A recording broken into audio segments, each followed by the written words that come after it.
Jesus opened the eyes of the blind. He gave back to people the gift of sight. Vision is the faculty of sight. It is unusual competence in discernment or perception. That goes beyond looking at a thing. It is looking beyond a thing, looking into a thing, so that you have an unusual competence in the ability to discern what others miss. Webster says that a vision is a mental image produced by the imagination. Ah, it's deeper than that, Mr. Webster. He did the best he could. Vision has at its root, as we said on Xavier's Day, an idea. An idea is a well-developed thought. You know, in the comic books, whenever somebody had a brilliant thought or idea, they would put over the head a light, a bulb. That's it. Light got turned on in the guy's head. He opened the eyes of the blind. He gave back to people the gift of sight. Vision is the faculty of sight. It is unusual competence in discernment or perception. That goes beyond looking at a thing. It is looking beyond a thing, looking into a thing, so that you have an unusual competence in the ability to discern what others miss. Webster says that a vision is a mental image produced by the imagination. Ah, it's deeper than that, Mr. Webster. He did the best he could. Vision has at its root, as we said on Xavier's Day, an idea. An idea is a well-developed thought. You know, in the comic books, whenever somebody had a brilliant thought or idea, they would put over the head a light, a bulb. That's it. Light got turned on in the guy's head. He saw something. He had an idea. But he really didn't have an idea. He had a thought. Because ideas are different from thoughts.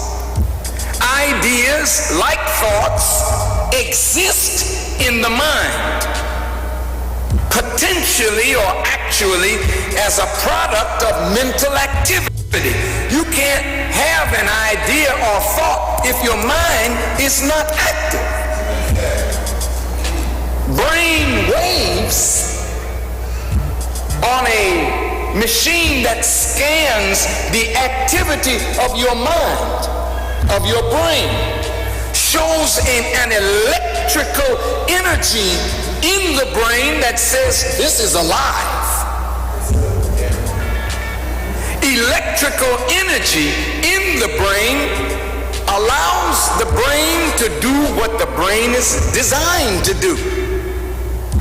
Create thought, create image, create pictures.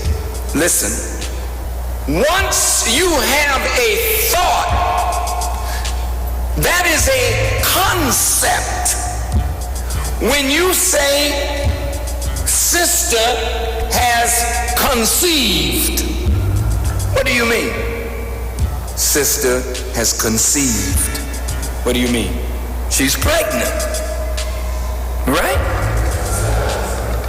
Conception is not baby.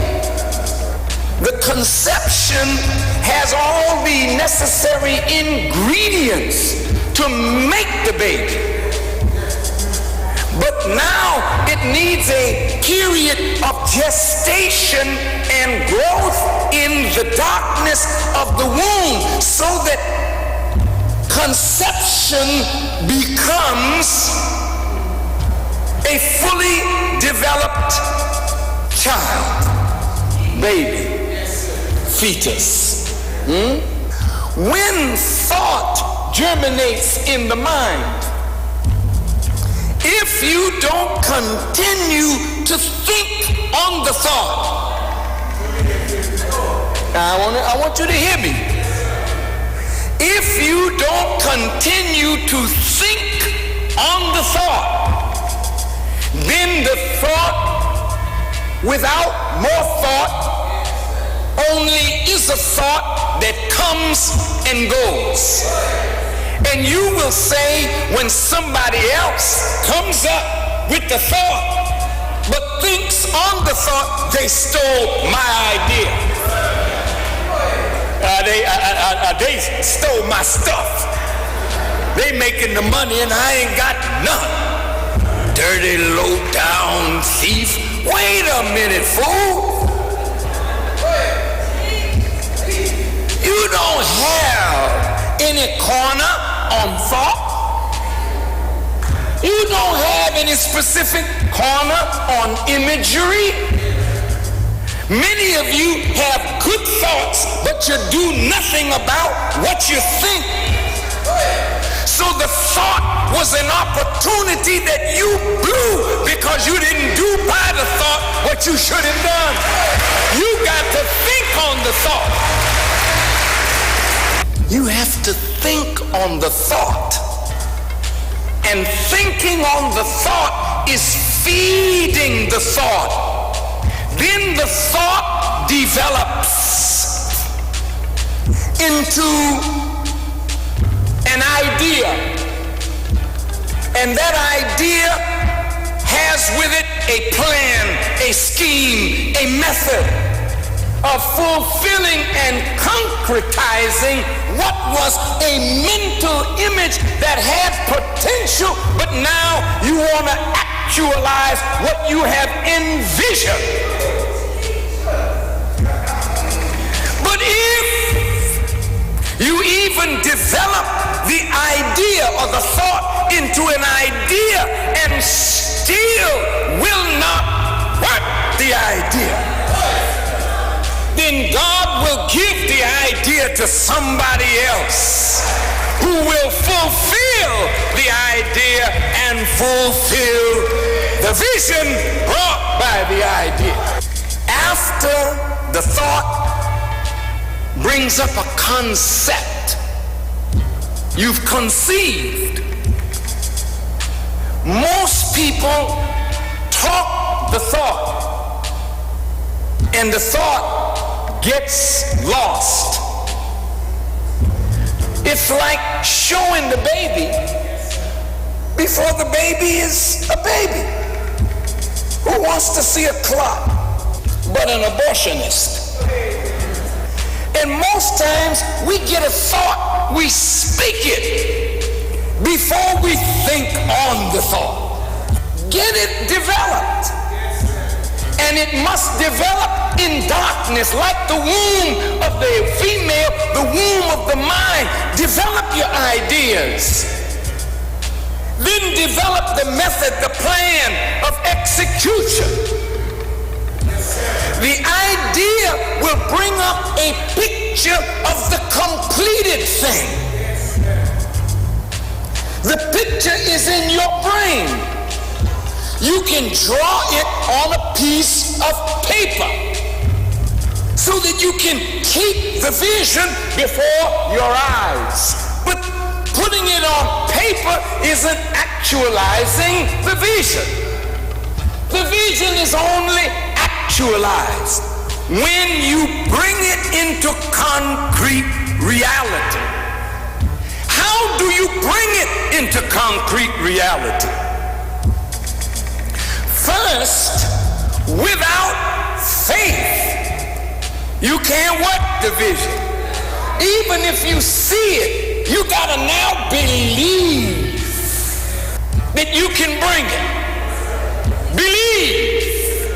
Not only believe in God, but believe in yourself. Believe that you can do what you envision that must be done. But belief alone is not of any value unless belief is translated into practice or work. And it is belief joined by work that concretizes vision. Now, Jesus opened the eye.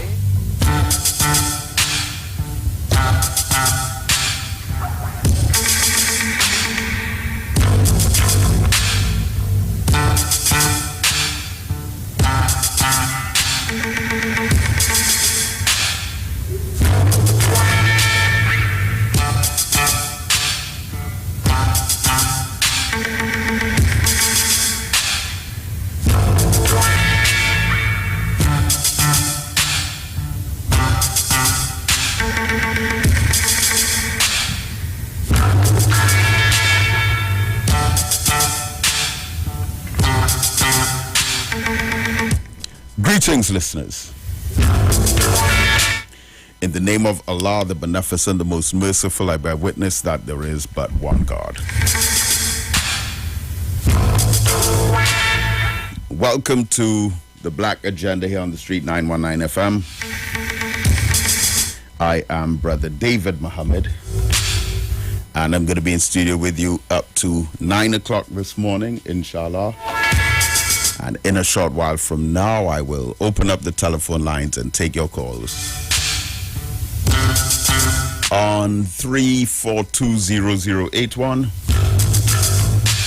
and 4665391. You can also send messages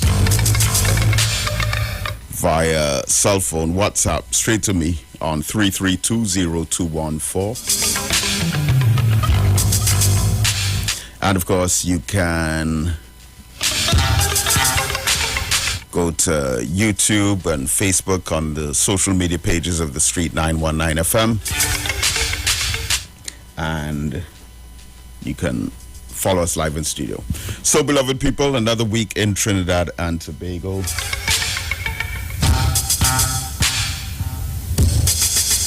And so much happening. Crime is a major issue.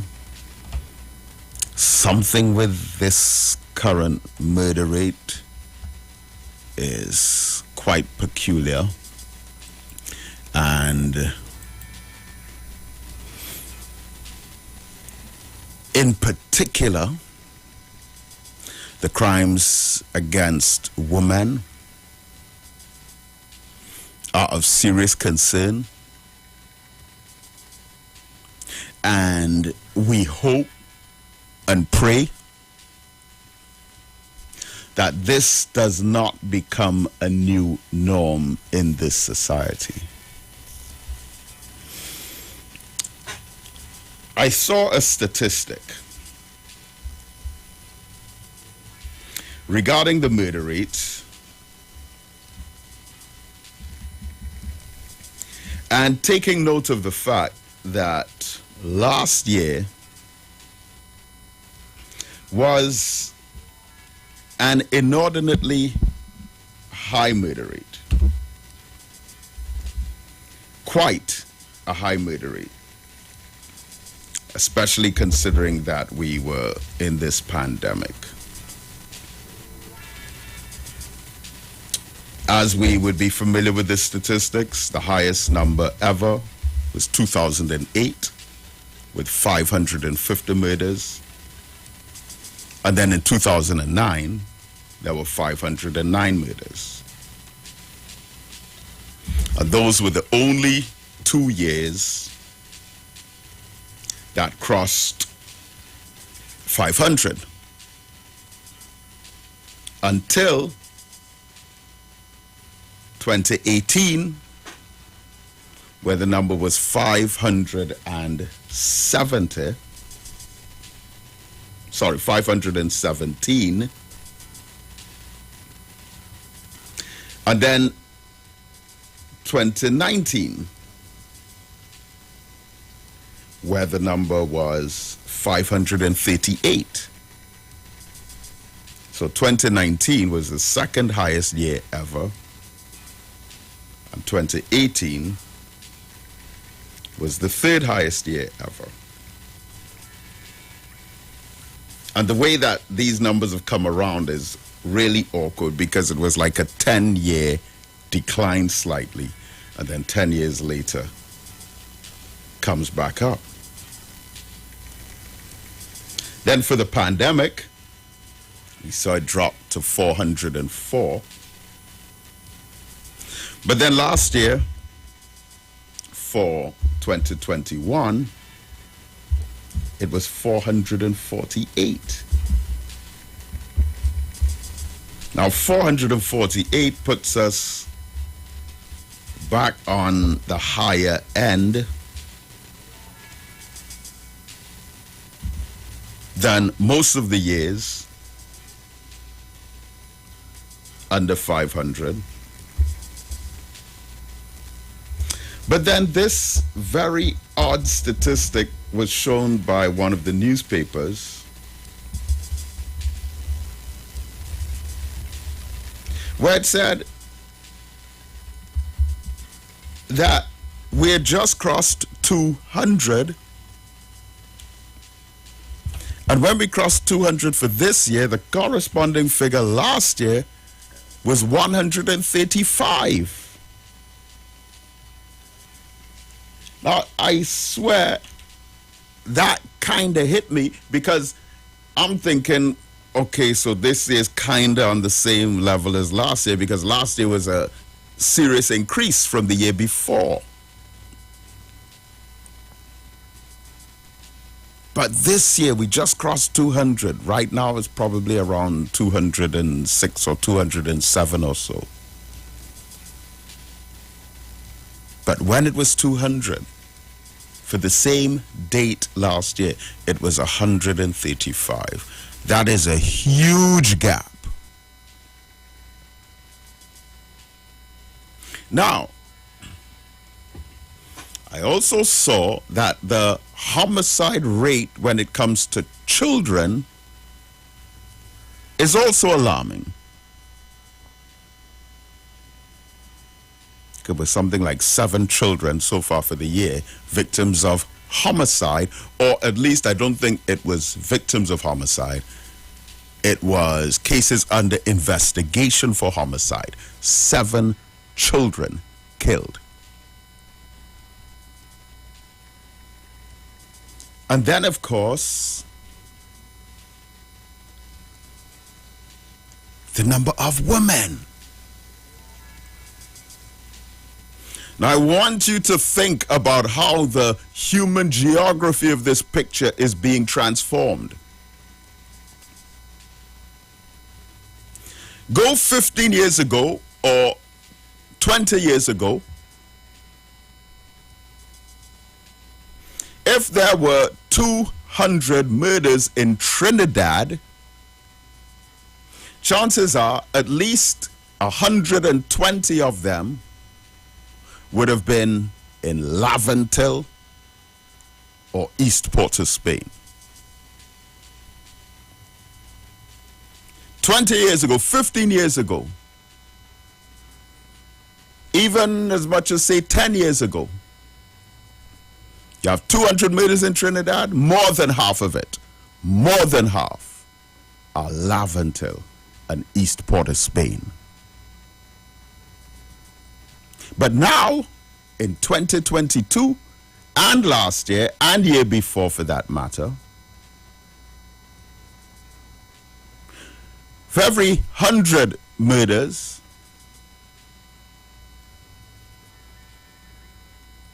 probably less than 10 out of 100.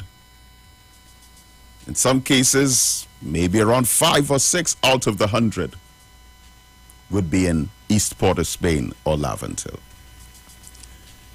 For this year, for those 200 plus murders,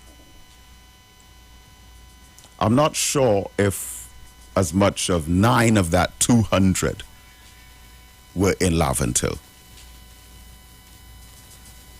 Look at those 3 major changes in our homicides in this country. Children,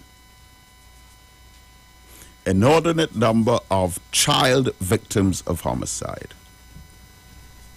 Women, we had 3 women killed in 3 days, 3 separate incidents, one after the other. And then another chopping or so after those 3.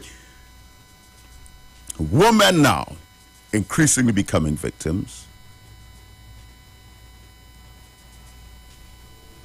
And also the geographical spread. Because again, some day there was 7 murders, another day there was 5 murders, or over a weekend there would have been 10, and so on and so forth. And you listen to the areas. Cuba, Chaguanas, San Fernando, Marabella, Valencia, Malabar, Arima, Diego Martin, Tunapuna. And then you'll get maybe one Laventil in the middle of all of that. Beloved, this week there was a drive-by shooting in Blanchisseuse.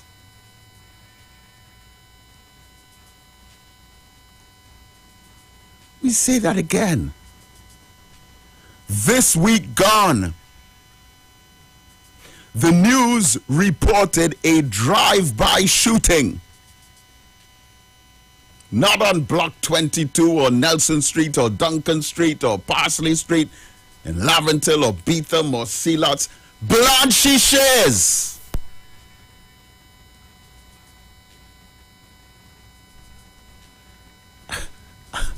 How? If there could be a drive-by shooting in Blanchisseuse, beloved, I mean, you could probably write down on a piece of paper the 10 least likely places for there to be an episode like that in this country. Blanchisseuse would probably be in the top 5.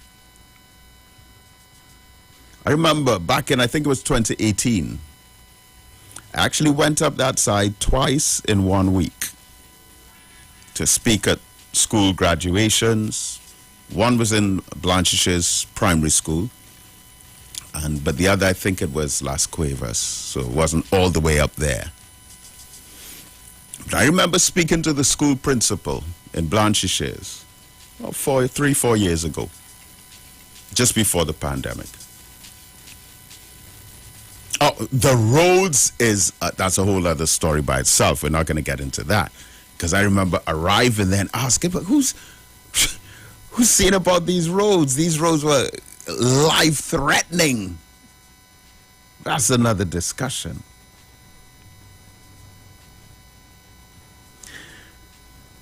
But I said to the principal, I asked the principal, I said, I noticed driving here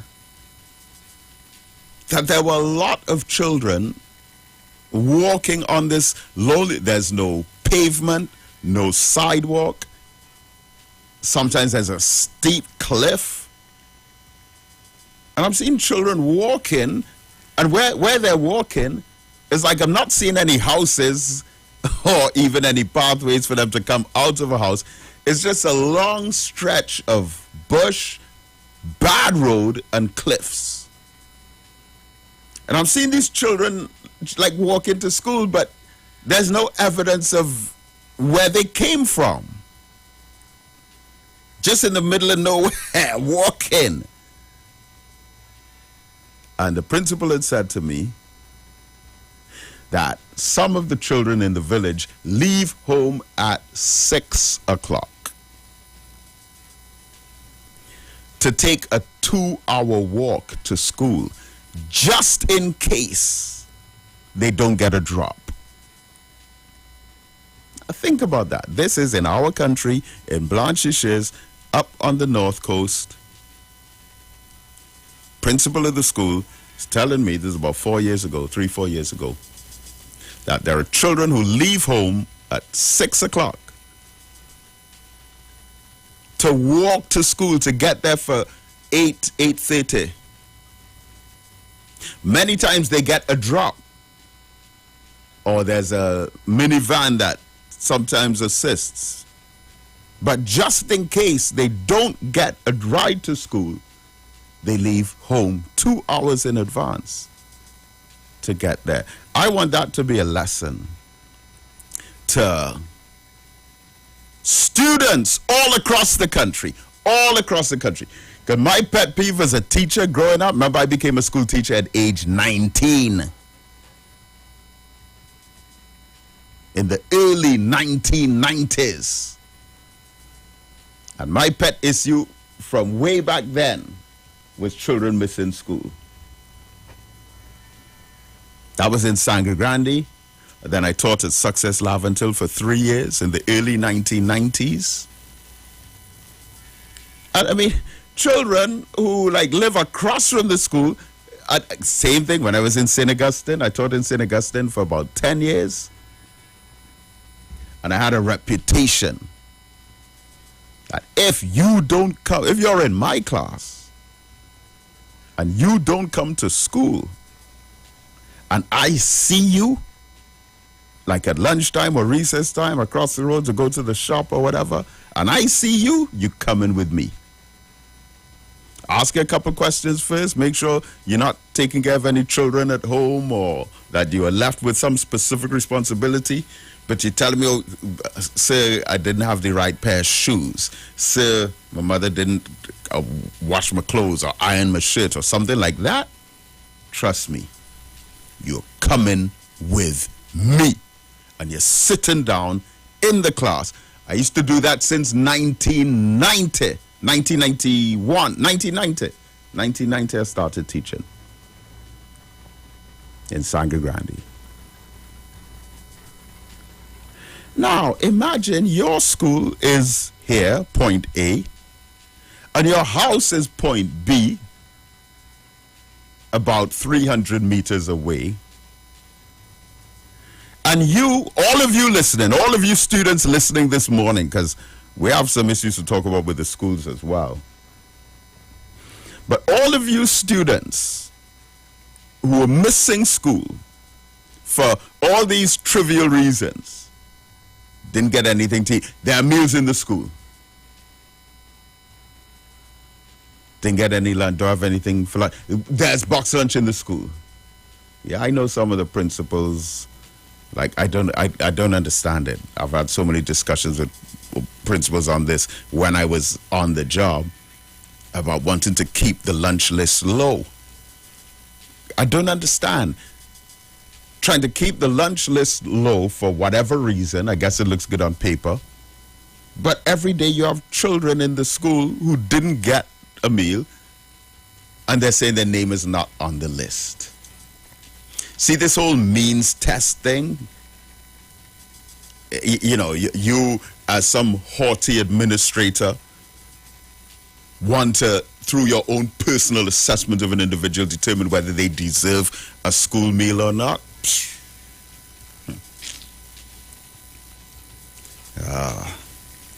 It's wrong. Another story for another time, but it's wrong. So you in Port of Spain,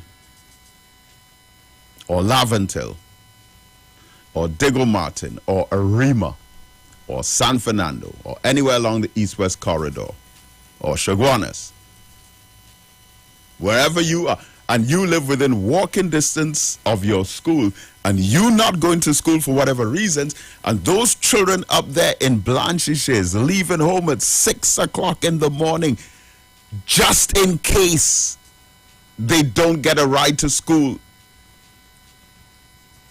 So many children will show up late at school and say, well, sir, sorry I'm late, but I didn't get a ride. I didn't get transport. Woke up late, or my mother woke up late, or whatever the story is. But these children, man, they deserve. I wish I was able to track the progress of some of the children who live that life up in Blanchishes. I haven't been up there in about 3 or 4 years, but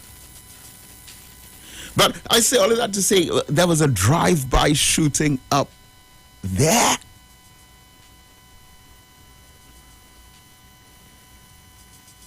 I mean,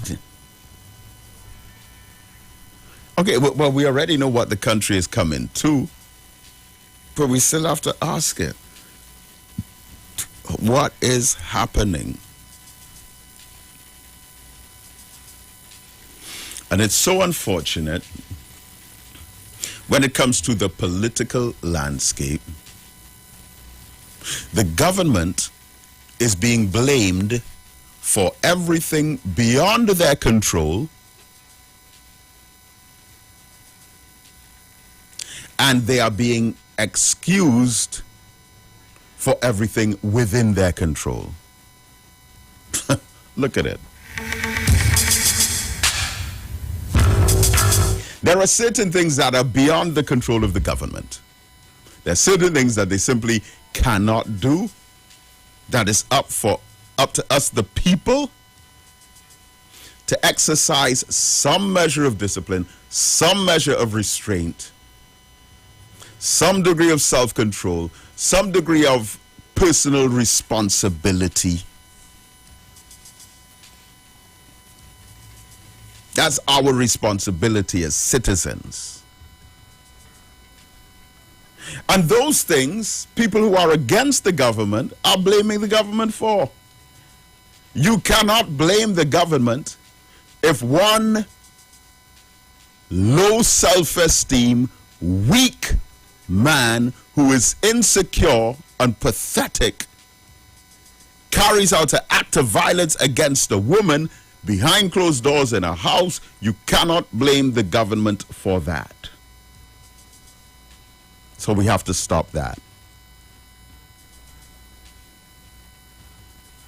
But what we also have to stop is excusing the government for the things that they can do better and don't. And there are these chorus cheer squads who seem to exist for no reason but to say the government is doing a good job. The government is doing a good job. In the face of some of the most concerning lacks of responses. One of the many more reasons that I just simply don't trust that system. So, let me tell you, beloved, 2 Saturdays from now, 2 weeks from today, from 3 p.m., we host our 2022 African Unity Conference at the Kwame Ture Center. Of course, the last one that we had in person was in 2019. The one before that, 2018, was the opening of the Kwame Ture Center. So we'll be celebrating the opening. This will be our 4th anniversary at that building. But African Unity Conference celebrating African Liberation Day is 2 Saturdays from today, Saturday, May 28th. And the theme is, for this year, May 28th, 2022, a way forward for our youth. Beloved, this year, our African Unity Conference is focusing on our youth.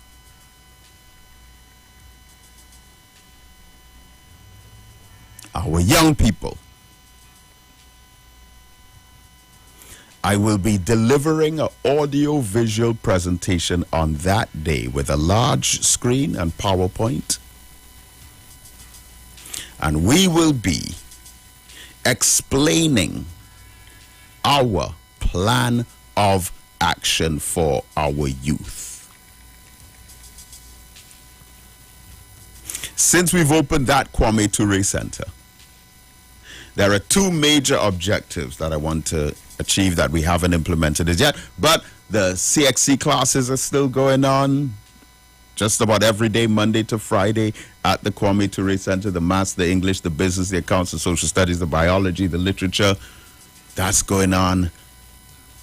We started last week a robotics course. We had full attendance, full enrollment for the number of spaces that we were allotted for that. Robotics, drone technology, young people.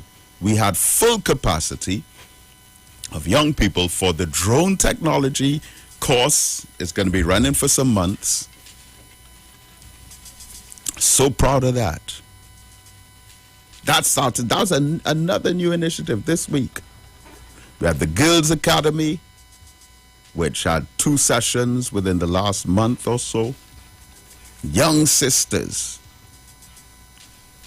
We had, we have public speaking workshop coming up in June. That's going to run for 10 weeks, 10 or 12 weeks. We have had, of course, the African Expos, my lectures every Sunday.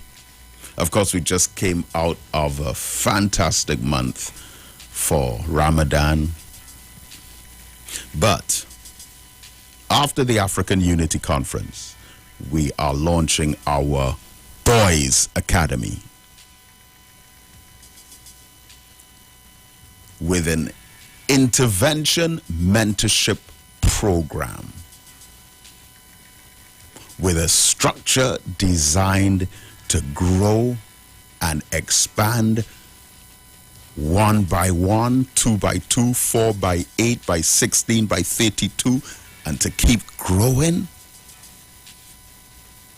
We're dropping that right after the African Unity Conference, but we're laying the foundation on that conference. So I want you to put that date down on your calendar.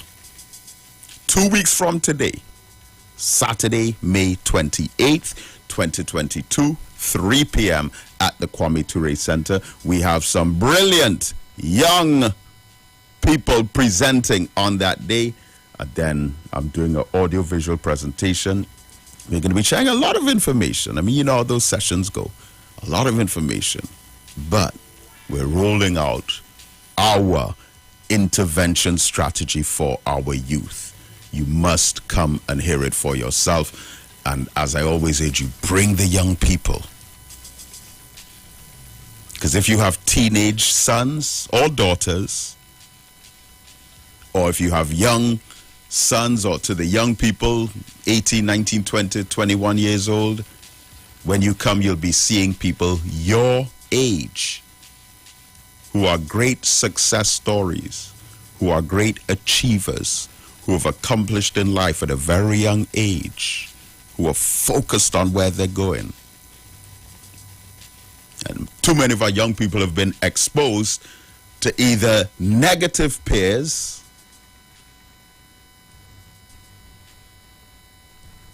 gang members who are thugs, encouraging violence and conflict, drug abuse and alcohol. No, our young people need to see more young people who have achieved and are focused in life, who are 21, 22, 17, 18, 19. So bring them out 2 weeks from today at the Kwame Ture Center. But I'm anxious to roll out this program to you, for you to see for yourself. And just before I open the lines, as well, of course, 2022 has been a roller coaster, literally a roller coaster ride for me. And this week, we laid to rest my beloved father, Reverend Louis Belgrave.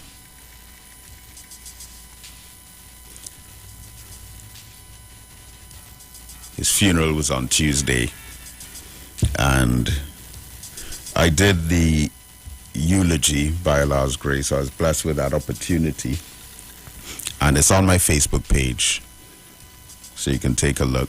It's a short 23-minute presentation.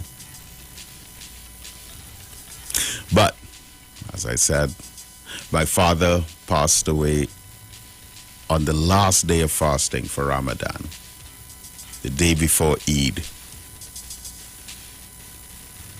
But he was such a remarkable man, the best father anyone could possibly have.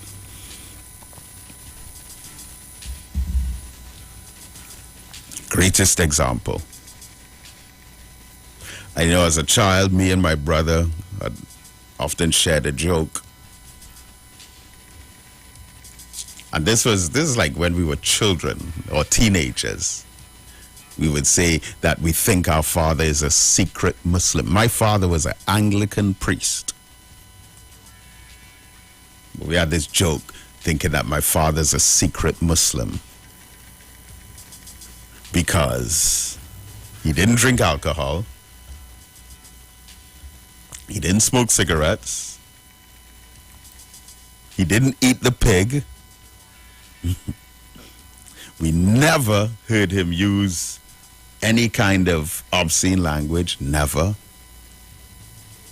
saw him lose his temper, get angry. And he always kept this full beard. So, we were like trying to put two and two together and say, yeah, we think that is a Muslim. Of course, he grew to have a profound appreciation for the perspectives of Islam as a very progressive Anglican priest, but always there for us. Always there for us. And when I moved back to England for 2 years, my father traveled with me, spent a week with me, gave me money for 3 months in this foreign country, paid up my rent for the apartment that I had, made sure I was settled in, then came back to Trinidad. And he did the same thing for my sister when she went up with her, spent about 10 days with her. My sister now is one of the most brilliant scholars you'll find anywhere, a recipient of a scholarship straight from Microsoft, one of 40 students from around the world identified by Bill Gates himself for their brilliance. Trinidad and Tobago on the map. And she studied actorial science, got her doctorate long before me. and my beloved brother out there as well. Amazing character. My father was there for us every step along the way, and even coming back to Trinidad. Always there, along with my mother, of course. And I'll tell you something, beloved. A lot of you tell me, I'm so accustomed hearing about how patient I am and how tolerant I am in different situations. And yeah, people have been telling me that for years. Since I started on radio, 20 years? Yeah, this year will make it, this year will actually make it 23 years, but you can say, yeah, this year will make it 20 years. It was 20 years ago I started on Power 102. 20 years ago. Wow. And from 20 years ago to now, people have been telling me that. Brother David, you're so patient. Brother David, you're so cool in how you deal with some of these issues. And that is straight from my father. Straight from my father. I remember the early days, my first cars or any car trouble, just call my dad, he's there in a flash. Any time of the day or night. Kind, thoughtful, generous, giving.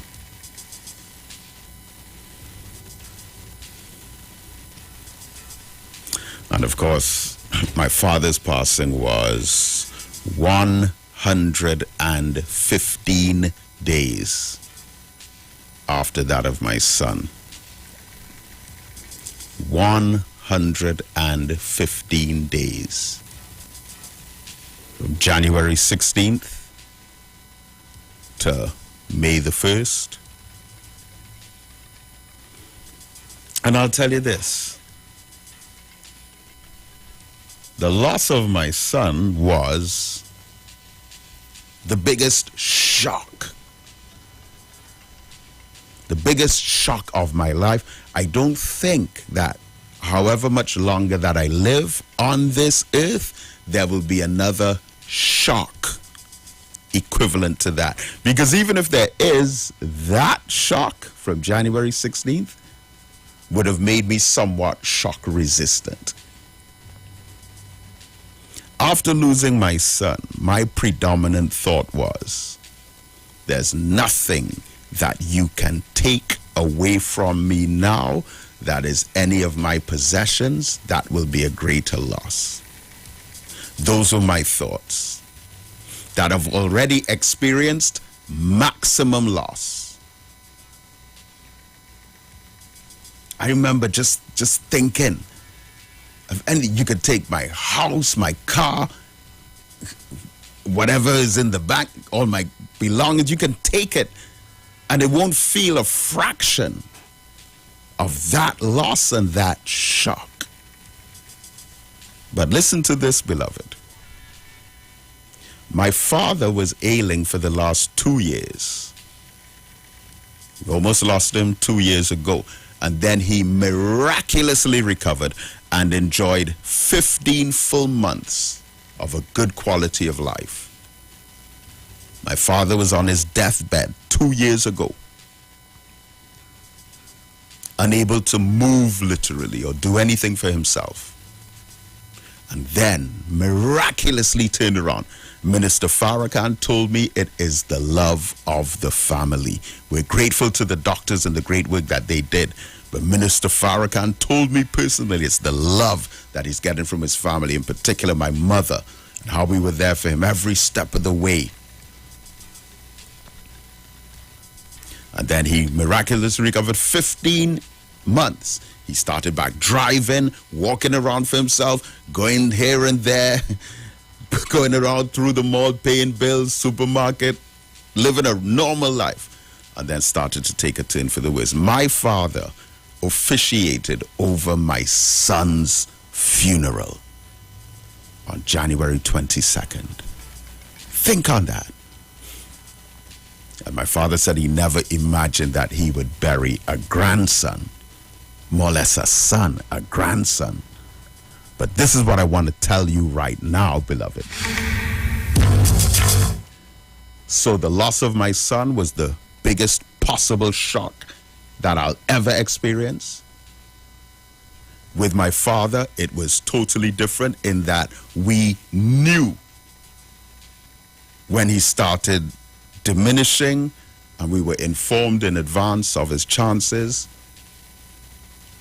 My father died with me holding his left hand, my sister holding his right hand, and my mother hugging his head. We had a good 20 minutes advance notice that his vitals were failing. But what I want to say to you is that with the shock of my son and the expectation of the loss of my father, the impact was no different. It was no easier, even though we knew months in advance that this was happening. The impact was just the same as the shock. We'll be back, beloved, and I'll open up the telephone lines. The music.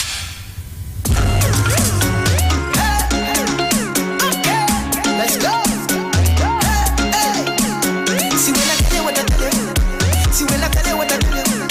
See when I tell you what I tell you. What I tell you, when I tell you, when I tell you, when I tell you. Let's go. Let's go. We are something special, hey. Very special, hey. Something special, hey. Hey, hey. We are something special, hey. Very special, hey. Something special, hey. See when I tell you, when I tell you, no, no. See when I tell you, when I tell you, no, no. See when I tell you, when I tell you, no, no. Hey, hey. Very special, no, no. See when I tell you, what I tell you, no, no. See when I tell you, when I tell you, no, no. It seems like forever and a day we've been on this ride. And all the things that you do for me, my gratitude I can hide.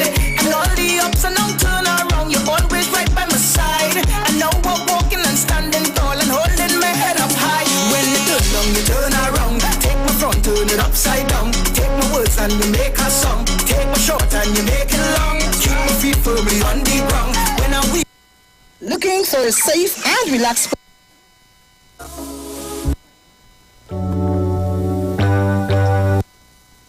Unity Fest, the best music event in town. Ja Melody, Zebulon, Gongsman, Ricky Ramuta, Trinidad Killer, Cyprian Rhythm Section, DJ Awesome Production Song, Black Chariot, Selector Coach MC Duke from the Sheet 919 FM, hosted by yours truly MC Duke. This Saturday the 14th of May at Cyprian Deltown Spaniard. Make it a date and don't be late. Admission only $100. You pay more at the door. Unity Fest this Saturday, Cyprian Deltown Spaniard. Don't miss it. Don't miss it. I love my girl to some reggae.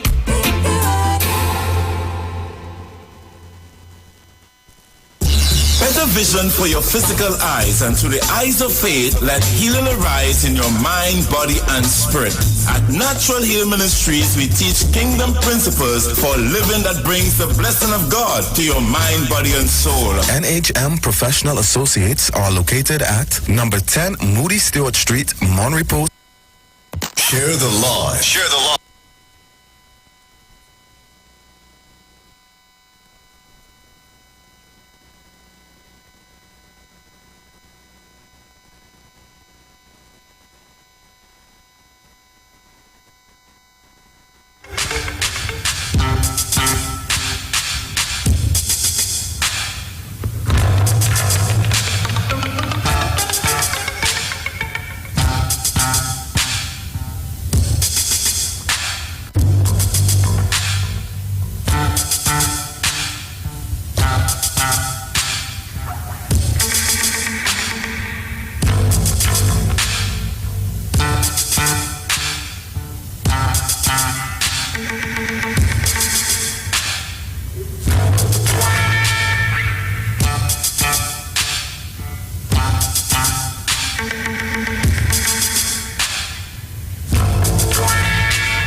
is required.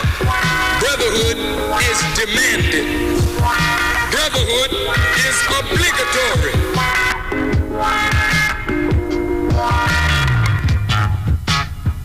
Black man, get up. Black man, stand up. Black man, you better listen. So there's a need for brotherhood. Black man, get up. Black man, stand up. Black man, you better listen. Black man, get up. Black man, stand up. Black man, you better listen. Brotherhood is demanded. Black man, get up. Black man, stand up. Black man, you better listen. Brotherhood is required. Brotherhood is demanded. Brotherhood is obligatory.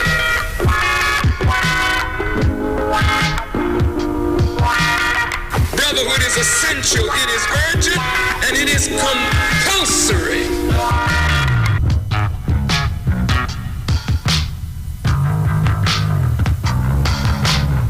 But the time demands brotherhood.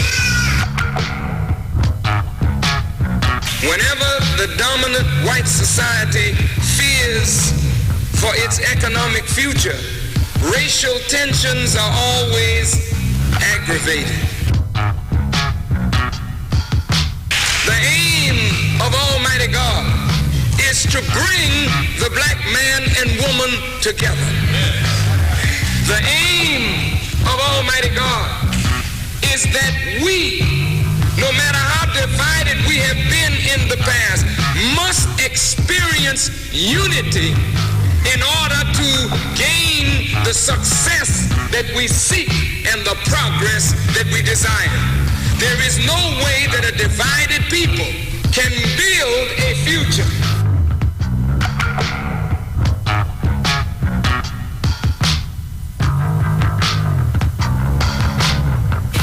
Brotherhood is required. Brotherhood is demanded. So there's a need for brotherhood.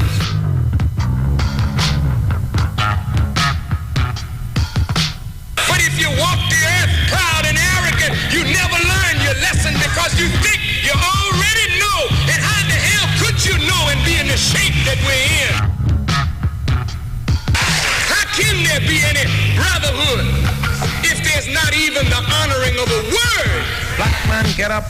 Black man, stand up. Black man, you better listen.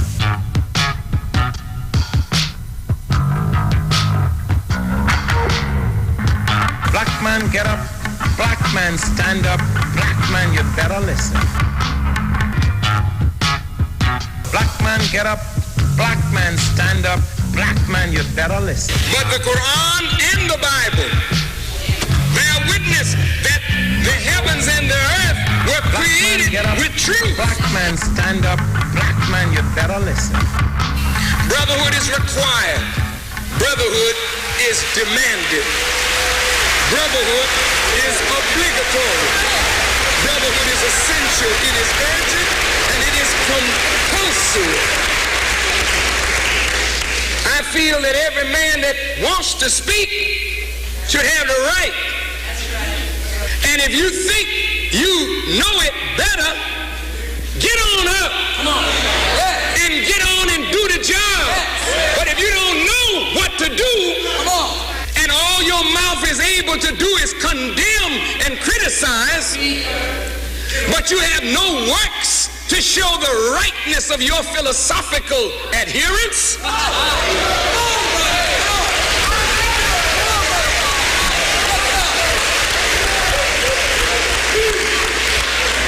then maybe you should rethink your position.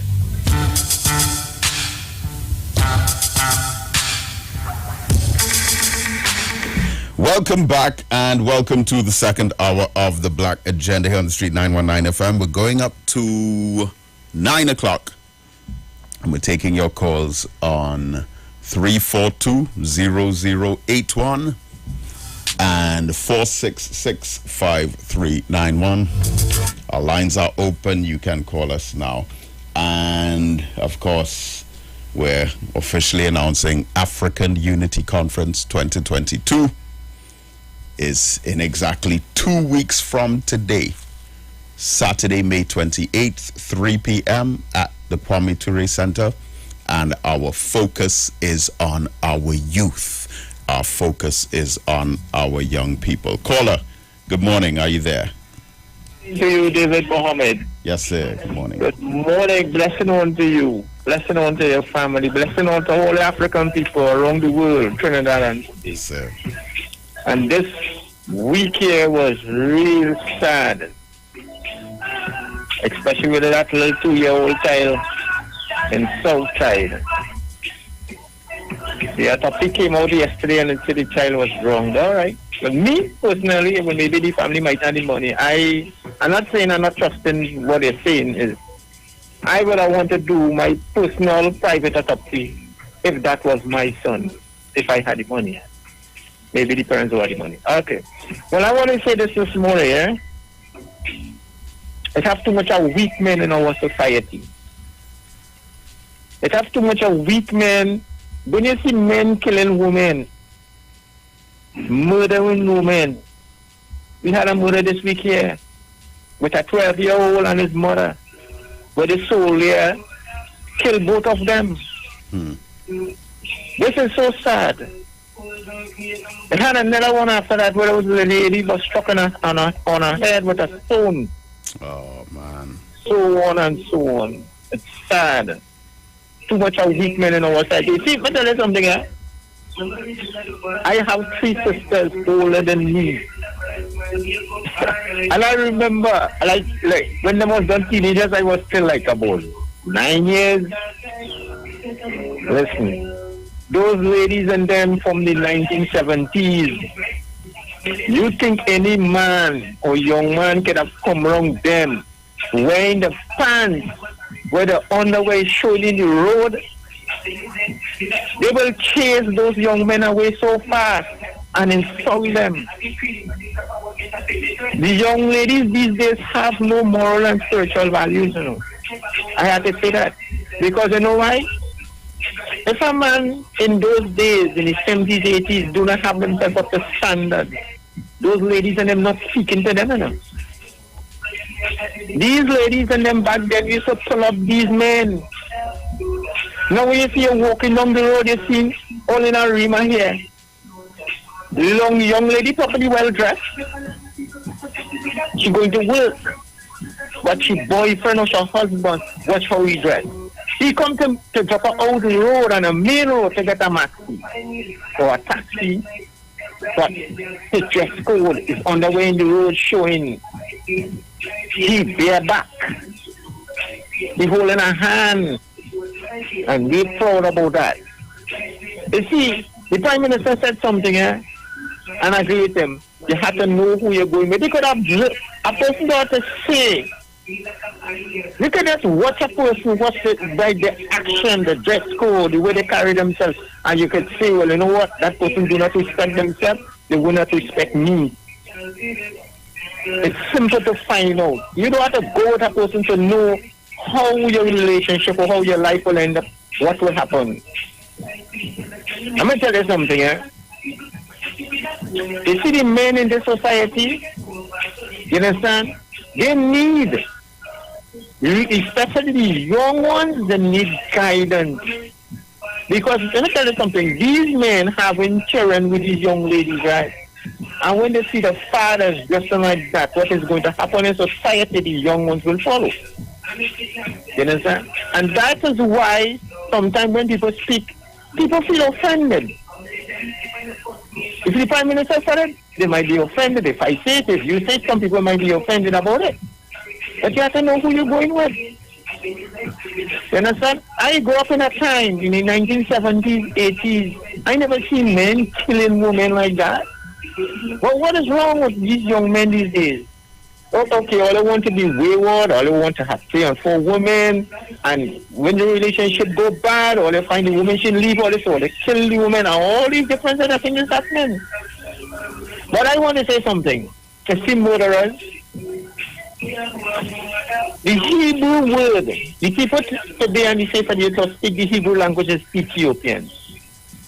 And from the Ethiopian Hebrew Bible, or scrolls they may say, you know what the Almighty One is saying?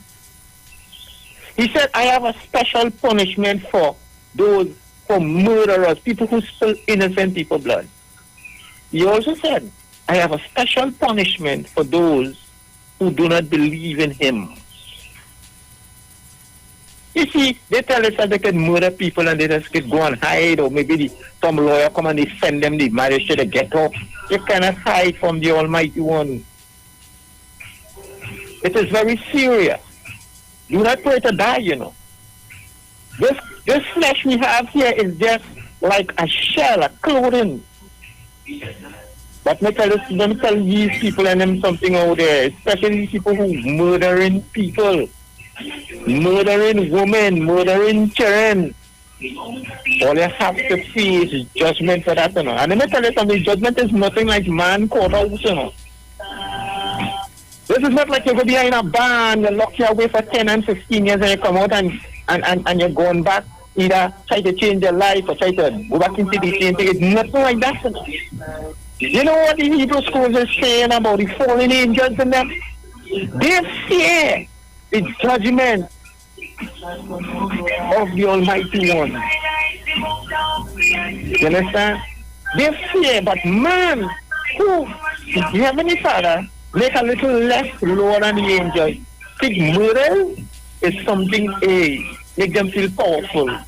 Yeah. They feel powerful by holding a gun and gunning down the one black brother or the one black sister. That's right.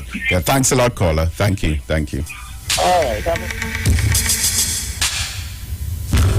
And imagine, so while we in Trinidad and Tobago are experiencing what we're experiencing with the school system and so on, so I'm invited as a guest on Observer Radio in Antigua this Sunday, 1 p.m. I mean, I appear on Observer Radio from time to time in Antigua, maybe once every 6 months or so at least.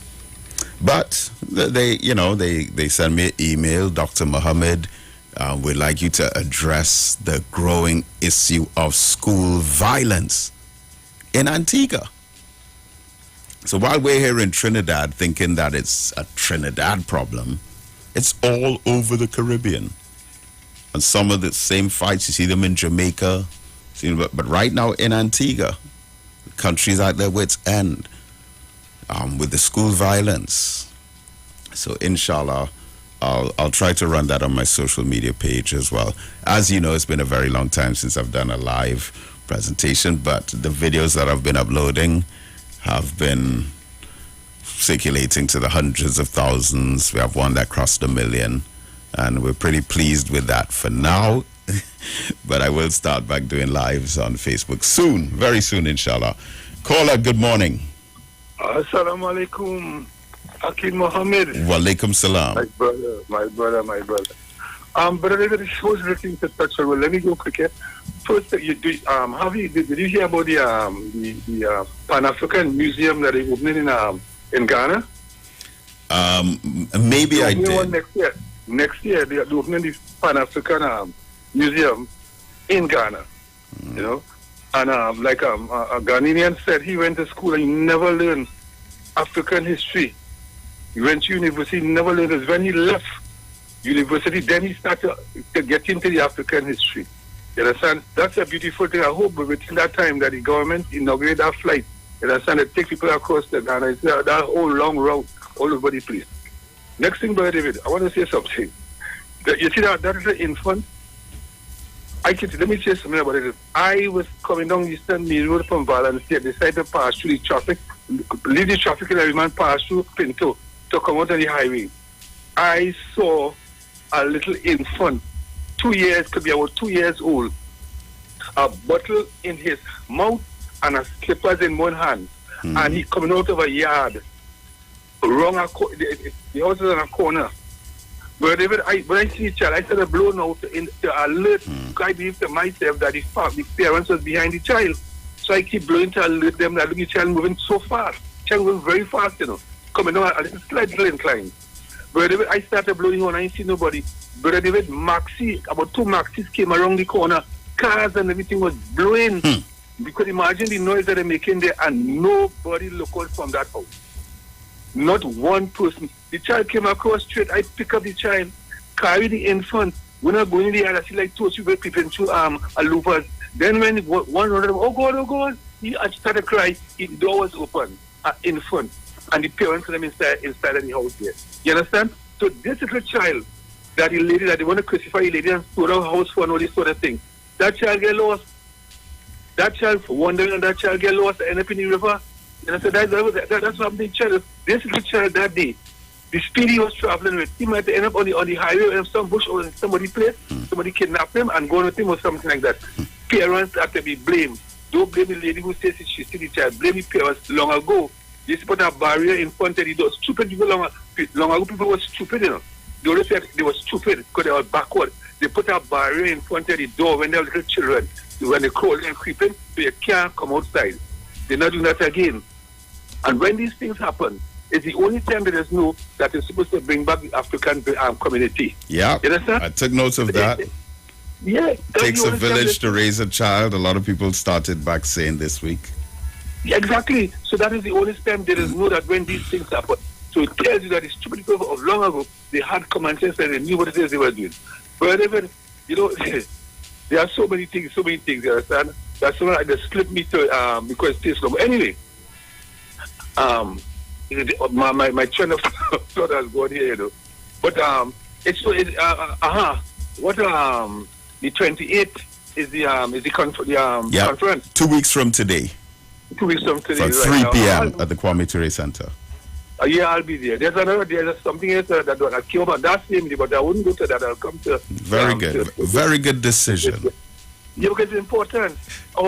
Listen, I think it also in this place, Egypt, they're building a museum down there too, To house all they say it's almost go back to the thinking and the building of the ancient Egyptians and that the building down inside down there. But David, look at this thing. Violence, you see, violence is all over this world. We live in violent society. Everything is violent. The clothes that those young ladies and those young men wear is violent. You can't tell me that you're going to go into a store and buy rip up and tear up clothes. That's violence in your mind, you understand? So that kind of thing is a negative thinking. Look what happened in Palestine here with the reporter. The Jews and them, the Israelis, they kill her. And when they kill her now and they're burying her, they attack the funeral. You understand? They attack the funeral battles instead of beat people. You understand? And America and Europe, they stand by, you understand? And they would not, you understand, condemn that type of action. That is violence. We live in a violent society, and we see these European people, and there's always talk about them. They are the most violent people on this planet Earth. Everything they do is violent, and they put things in place to keep us in that state of violence, you understand? We have to understand what is going on, So when you see what's going on in school and all these sort of things, it's violence from the plantation right up the way, Brother David. It'll be too much just here, and the time will be too short, and I'd like everybody to get a little peace, you understand? So, Brother David, you have a good day, and all the best to your family. Thank you, my brother.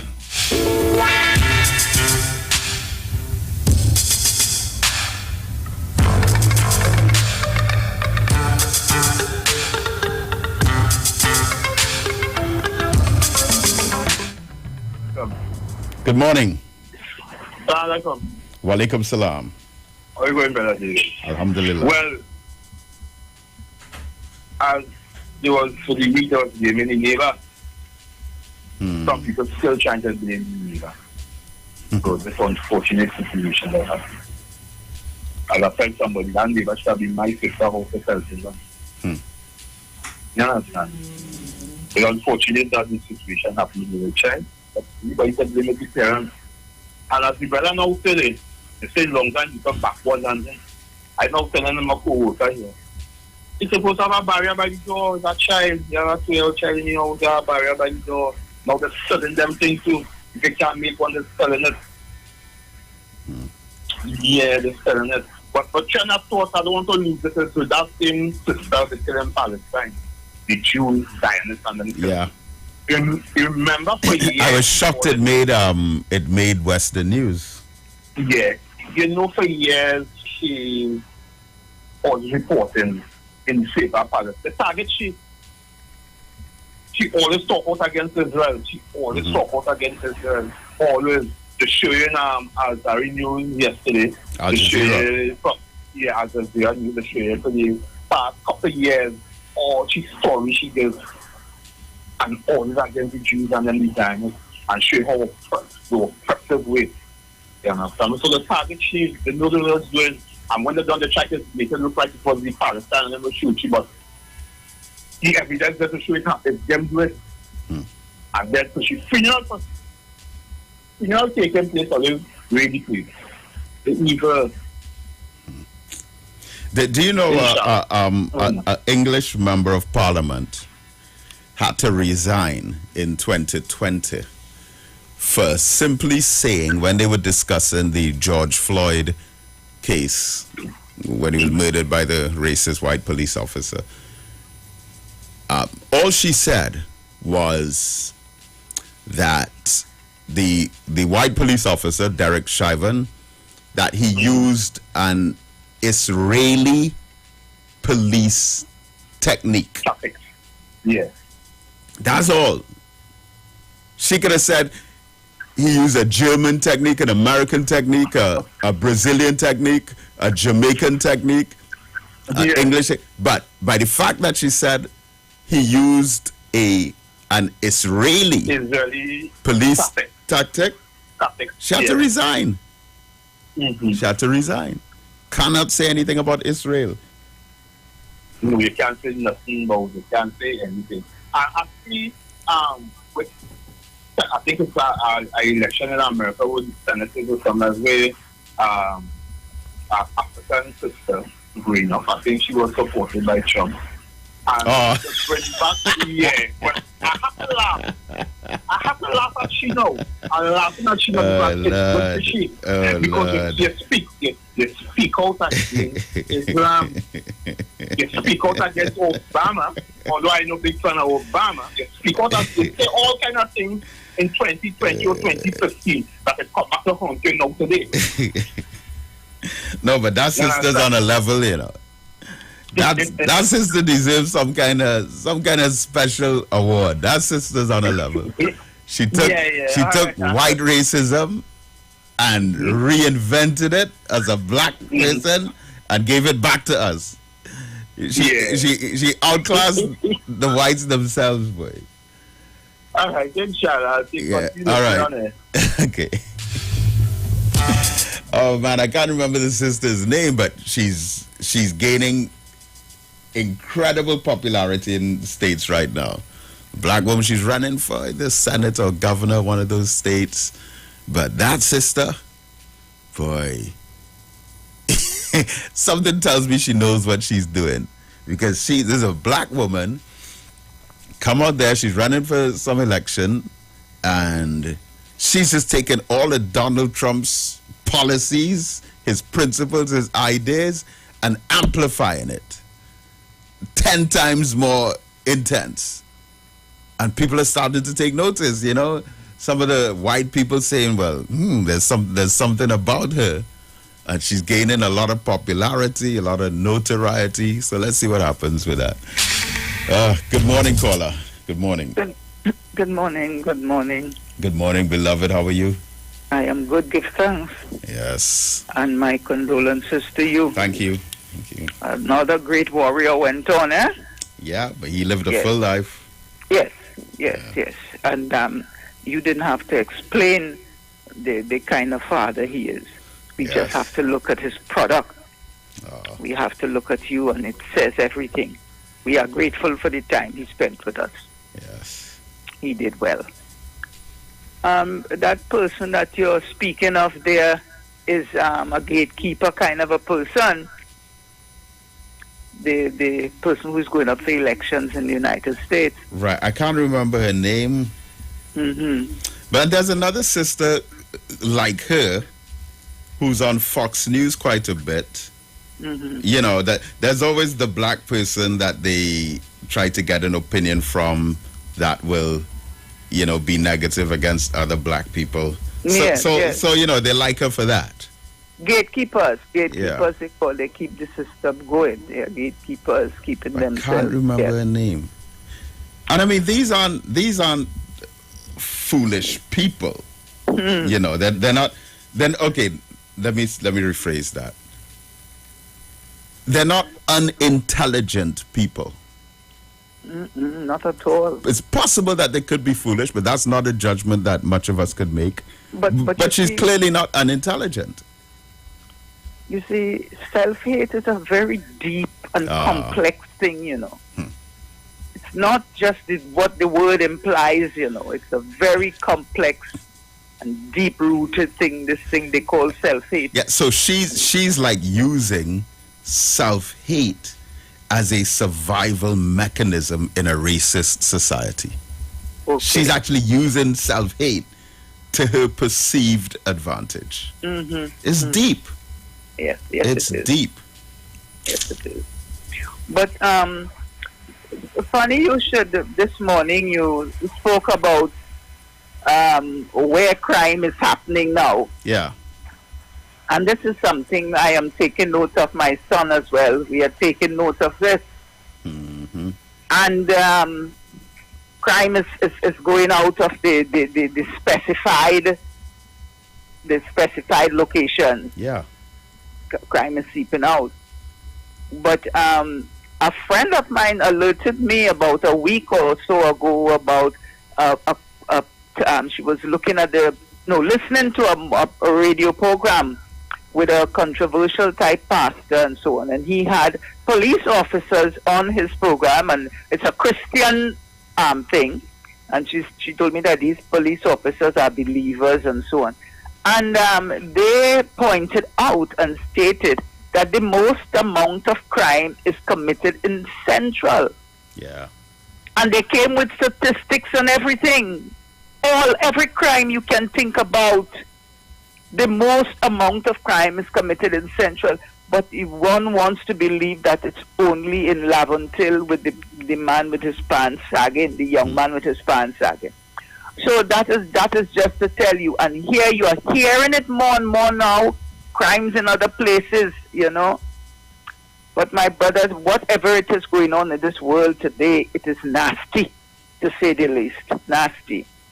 And the prominence of violence and hate and fight and survival, and it's everywhere.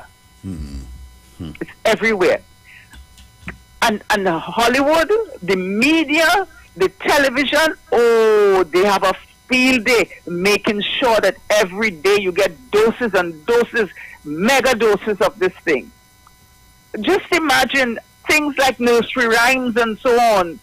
They are doing it over and putting violence.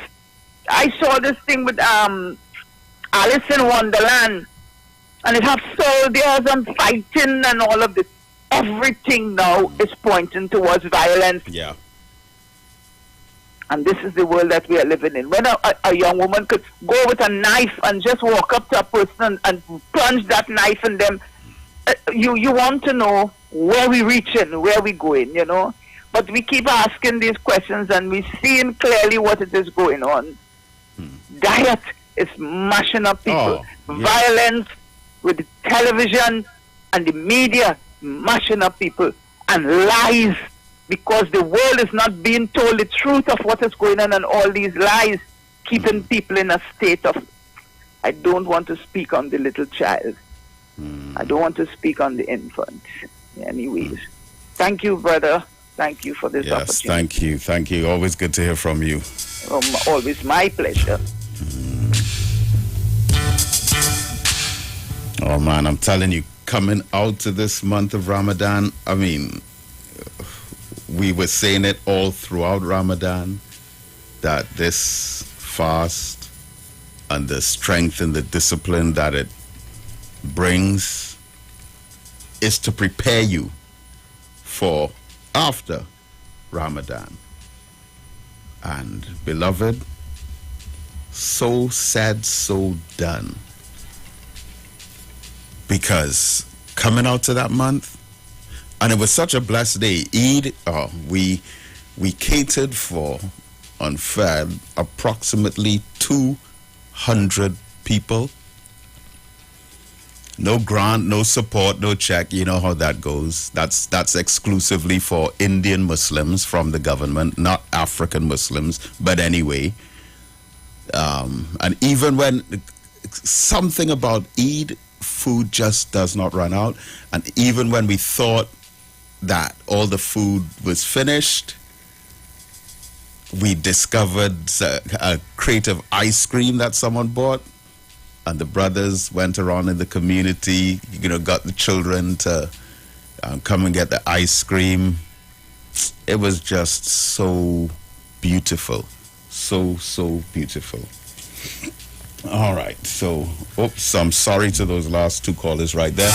But you can call us back 342-0081 and 466-5391.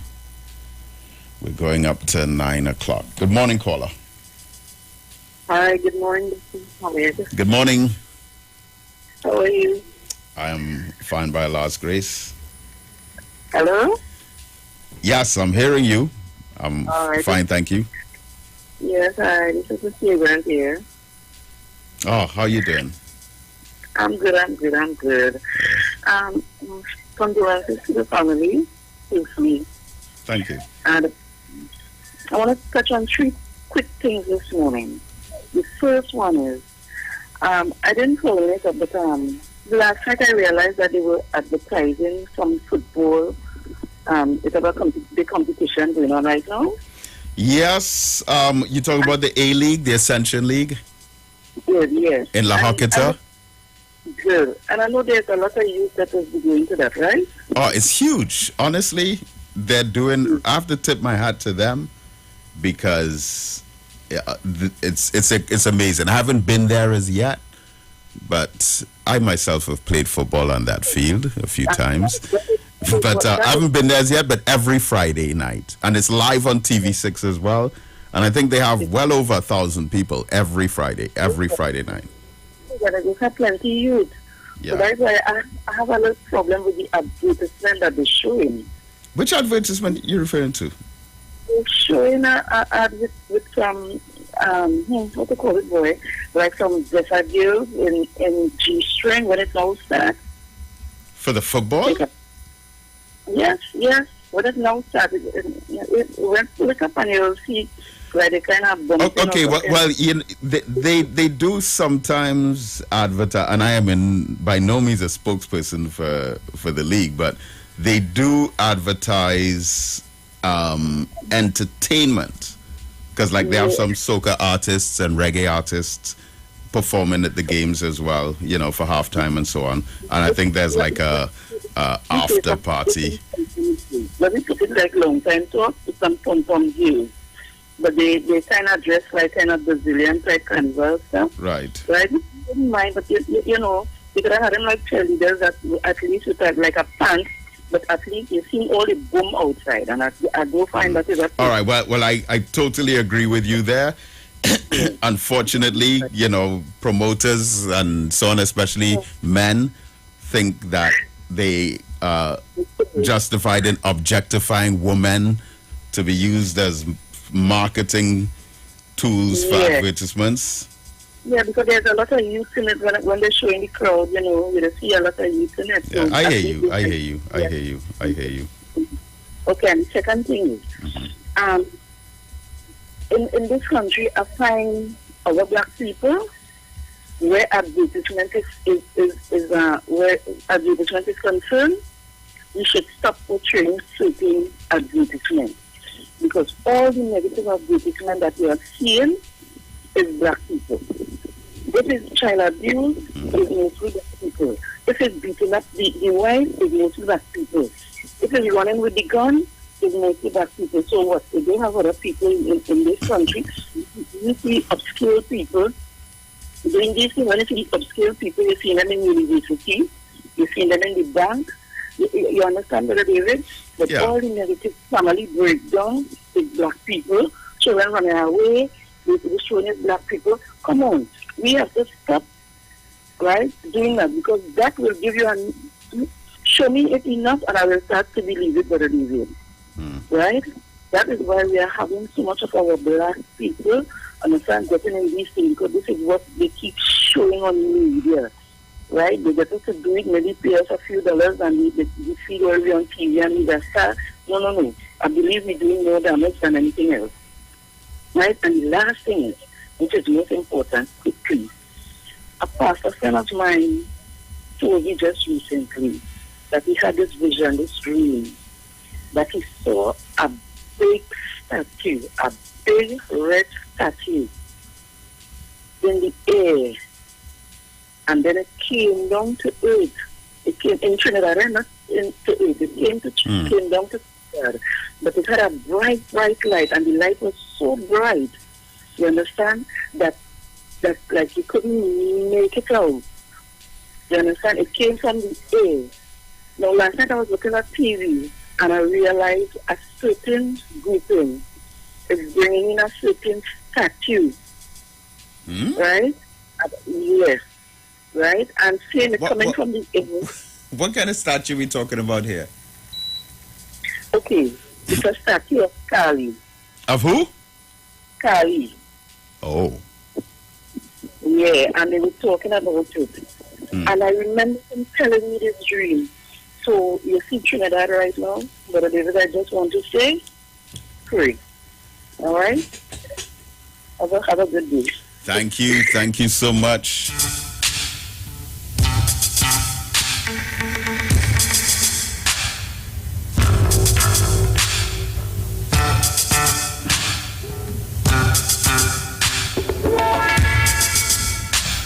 Good morning, caller. Morning. Yes, good morning. Morning, good morning. Good morning. When I say people, I think look a little bit. We know that African people, everyone most of the time you know, because you know that African people have money to bring in those things. But you see, at the end of the day, you understand, when I see, you understand, a young black man going to a young black man, or a black person going down, a black woman, if it's a man or a woman stabbing, whatever. At the end of the day, you understand, when the news come about, these people, you know, most of the guys in Trinidad, most of the guys, running on the rack, human trafficking, they're not taking the news. They're not taking the news. But you see, what is going on in Trinidad, you understand, Africans have to wise up. You understand? Because at the end when you check, you moderate for the year, and they can come and African people be killed. You understand? The public health. You can't pose the rest of people that see it. Right? And you see 175 people. I think you have people on years, and people will be like this like the chance. But there is about 300 in African people. You understand? And this is what I'm talking about. So people may say, yeah, most of the crimes is central, but most of the murders is not Ethiopian. Most of the murders is not Chinese or Syrian. It's African people killing African people here. Yep. That's just what I'm trying to say earlier on. Have a blessed day. Thank you. Good morning, caller. Hey, morning, David. Morning. How you doing? Hi there, man. I just want to say something. Mm-hmm. Every minute something happens in this country. Mm-hmm. Like the radar has always hit the African race. Now, it's how a lot of people believe Central doesn't have crime. But the media like to throw all the blame on the black race. And they're very technical about it. You understand what I'm saying, Mr. Mohammed? Yes. Because when you look at certain things, now the key is to demonize a people. That is why when they're doing the news conference, the first thing the American media does tell the people and them, when you come into Trinidad, look for the hotspot areas. Because you know why? These people use the media in a kind of way to believe that we are the cause of the problem of this country.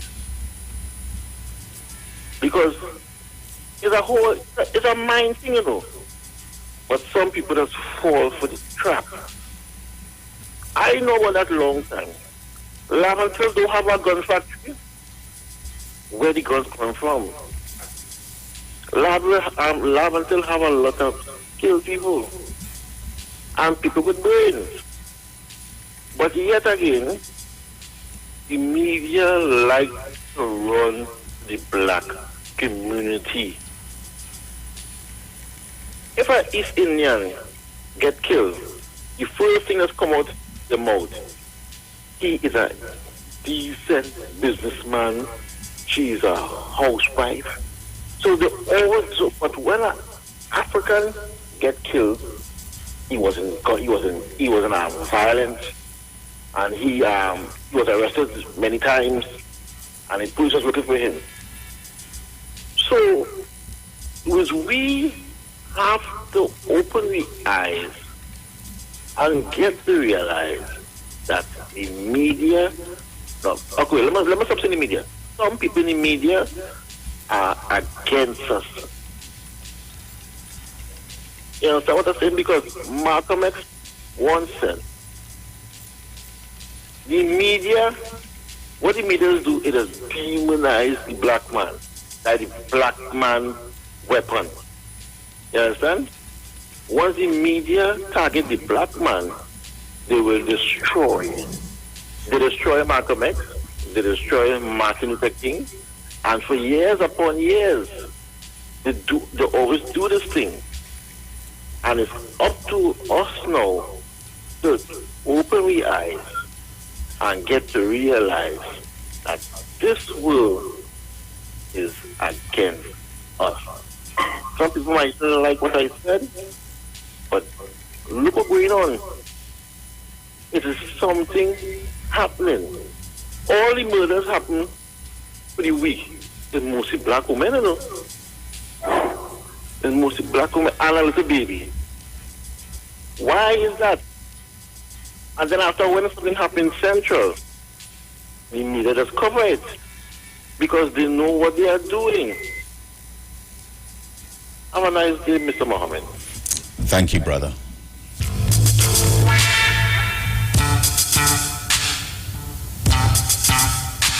Right, it's 8:40. Time flies so quickly on a Saturday morning. Well, all the time these days, to be honest. Caller, good morning. Yeah, Brother David, I had to come back in here. Based on what his sister said just now with the negative advertisement, there's a little boy, you understand, in the night with a piece of stick in his hand. Yeah. And he bought up, I want a piece of pork. And then I laughed at him with the stick in the night and this sort of thing. But you see the negative, and then the mother has come. You understand? And there's a violence fight start with somebody who is searching. So they keep pushing that negative that the only people in this country here that are going to get in trouble is black people. You understand? That is the narrative that they're pushing. You understand? And you know, I think it's either Dr. Henry Clark or one of them said, or Dr. Reagan said, I could understand people doing it to us, but you can't understand us doing it to ourselves. You understand? Because it's black people, they have portraying this black people as negative. You know, and you know, man, it's so these things. I watch these things. They're like, and all the programs, all the negative programs, it's fighting in the house. If it's anything negative, but when they come into like the banking and all this sort of thing, and business services, it's not us. The people who what his name said, Gary Griffith said, the guns are coming in here through the legal port. Gary Griffith said on more than one occasion. How many people, you understand, that have been arrested who can bring in guns here. They say guns coming here, coming through the cement bags. How many people, how many poor black people could bring in guns, you understand? Ton loads of cement here, you understand? But none of them is arrested. None of them is portrayed as negative. Anytime, you understand, one of them, somebody get killed down in Central. You see the big protesters have? Because why? They value their life more than our life. You understand? But all people have to understand what is happening, what is taking place. Or you could go and do a skit, you understand? Portraying that kind of negativity of people. You do it to yourself. You understand? And Brother David, I see that, I said it before, they're going to legalize marijuana in Trinidad. You see they're going already to legalize it. The people who are going to be making the money out of this are those, you understand, in society. They must have done how the STPP and all these things, you understand, to plant the marijuana, to export it, to make millions of dollars. And the poor people, the boy and the man who get locked up a roach, he ain't get nothing, he can't plant nothing, because you don't get a license to do it. This government, I think in one Caribbean island, where they legalize this thing, the government wiped the slate clean of all those people that went to prison for marijuana, you know. Some of the Caribbean islands did that, you know. I wonder if they're going to wipe the slate clean so that you could go and get a police record because they catch you with a little roach or one stick, you understand, that you couldn't get a record. I wonder if they're going to do that. All this studying is for the big shot friends in society to become multimillionaires with a herb that was on this earth millions of years before we came here, and they, America, make it illegal, you understand, to use the marijuana, and now they have tons and acres of field of ganja planted to make money. But they will have a good day again. Thank you, brother.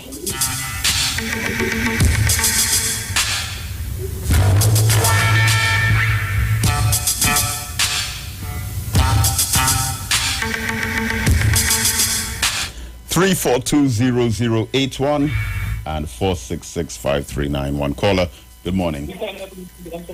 Yes, good morning, brother. Good morning. Good morning. Yes.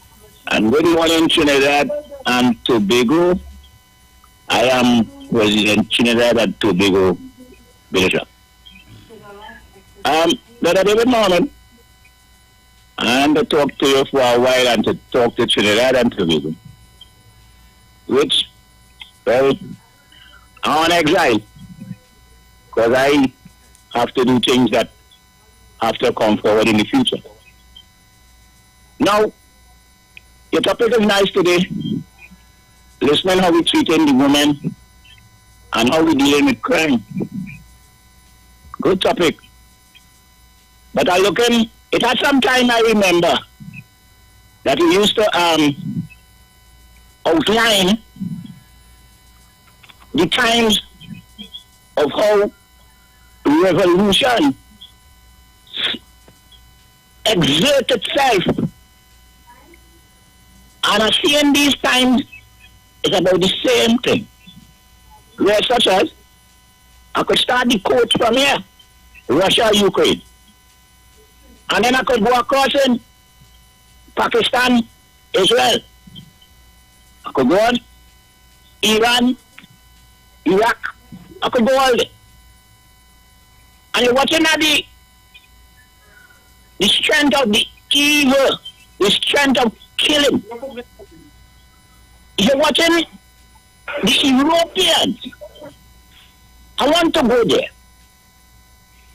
You're watching the thought, the ideology, that progressiveness of evil, which I think my black people in these times, 2022, I would like to say a lot in watching it properly, but I know a lot, like you said when you said, who actually observing the minds of European people.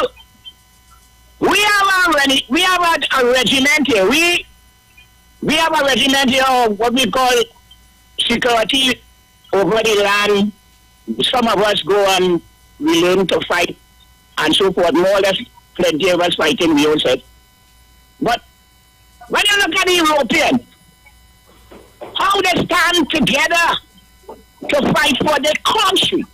I don't think I really have one because I ain't so sure I'm independent. I think we slave masters more independent than we. We don't understand independence yet. Because watch out how Ukraine understand the independence. Being in a land for 200-300 years, aside from the Russian who was there over 1,200 years, I ain't so sure they saw what they're fighting about. They want Kyiv.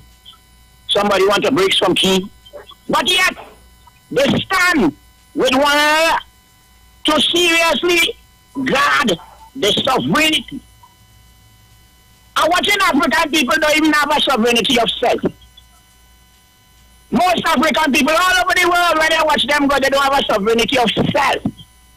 What makes us in a position to continue being brainwashed and slaved and following the indoctrination of the Europeans that have us killing one another. This is the part I'm watching. While we killing one another, the Europeans killing other people to maintain the sovereignty. I would like to end by telling plenty of us African people, let us start to unite. Let us start to associate. Let us start to organize ourselves with good purpose for a future and a destiny for ourselves. According to our brother earlier on, the world do not like you black-blooded humans. We must change that concept and like ourselves. Because nobody likes you. Don't care where you go, you are a humbug to them. They're killing you in America. They're killing you in South Africa. They're killing you in the Middle East. They're killing you wherever. They're putting you out of Ukraine. Brothers, start to unite, associate, and organize yourself. Today I say a peace, the best I could have said. I mean, I know we're talking about the killing of the woman, all of that coming in together. We black people, so we black human man, supposed to be the governance of our society. Brothers and sisters, wake up and let us change ourselves. Thank you, brother. Thank you, Trinidad and Tobago. Thank you.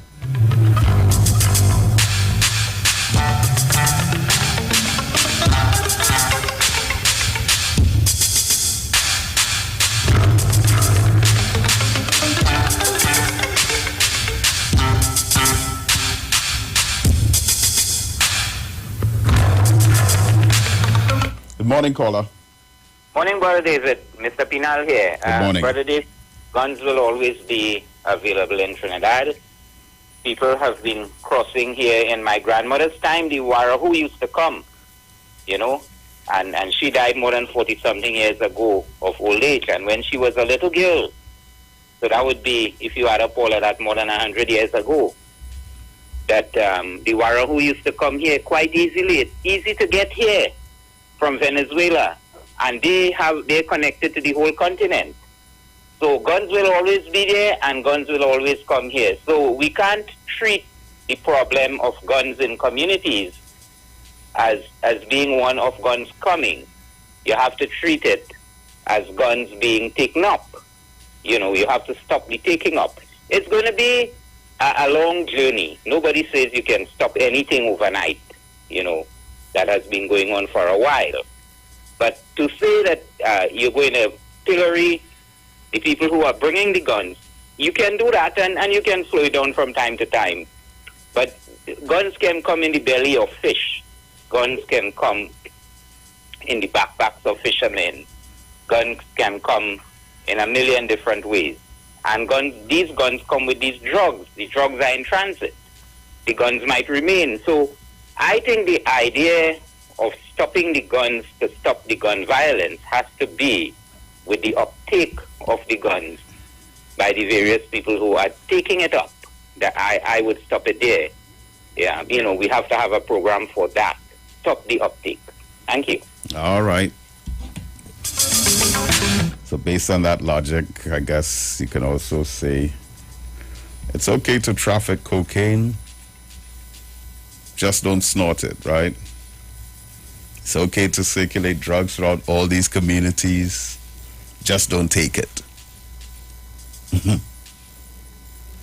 It's all right to have this illegal narcotics trade and all of the cloth peddlers and cloth store owners who are massive cocaine traffickers. It's okay for them to do it. But just make sure that you don't use the drug. And if you do, you will go to jail. But they can continue getting away with the murder that they get away with. Caller, good morning. Caller.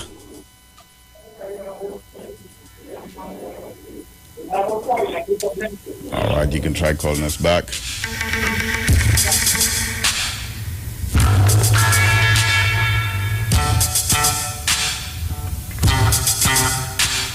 And of course, one other major talking point just before I conclude. The Minister of Energy, Stuart Young, was on this CNN program. I'm sure many of you would have heard about it or would have seen it.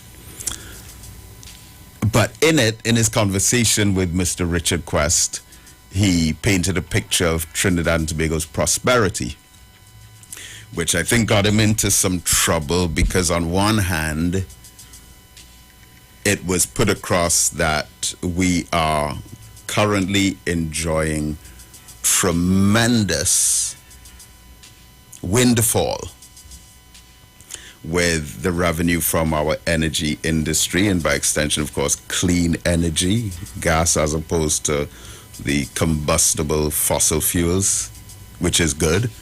I mean, any CXC social studies paper will have some line of questioning for students as to how that could improve the efficiency of our economy and also the environment, major environmental concerns.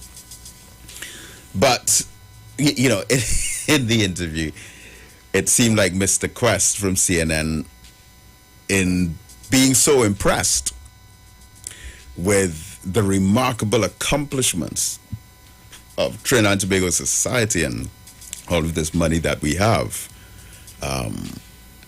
So he asked our energy minister basically, well, you know, so you have all of this great wealth, so how is it being used? And the Minister of Energy, Stuart Young, would have said words to the effect of, well, the people in this country live comfortably, you know, they're well off, so to speak, and they're doing good, and we invest the money back into the people. Fair enough, fair enough. But if that was the case, then why was it necessary to raise the price of gas? If representatives from the government can go on the world media, on CNN, and tell the whole planet that we are enjoying a kind of prosperity that very few countries enjoy, then why was the price of gas raised 4 times?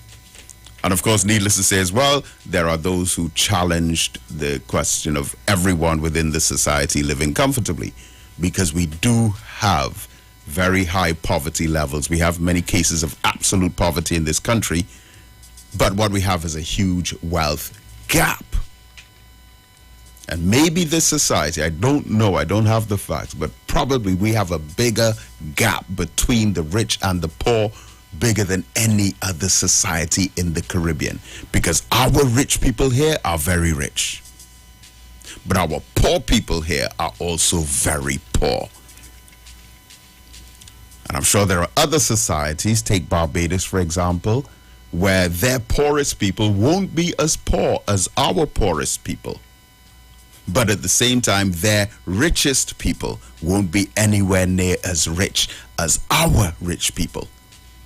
And part of the reason that our rich people are so rich and some of our poor people are so poor is because the lifeblood, economic wealth and potential prosperity of poor people is sucked out of them and shoveled into the bank accounts of the already rich.